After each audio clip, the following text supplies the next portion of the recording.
me if you can't hear what I'm saying. I couldn't even hear myself. This is the loudest sound you could possibly conceive.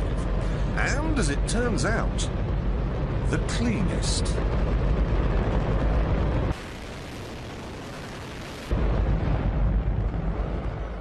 Now, the most amazing thing is that that cloud up there, which was generated by the engine, is just a mixture of hydrogen and oxygen. It's water vapour.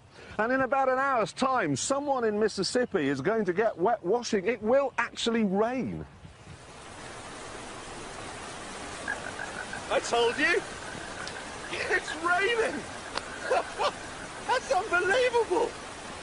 Oh, NASA's playing God. It's making its own weather.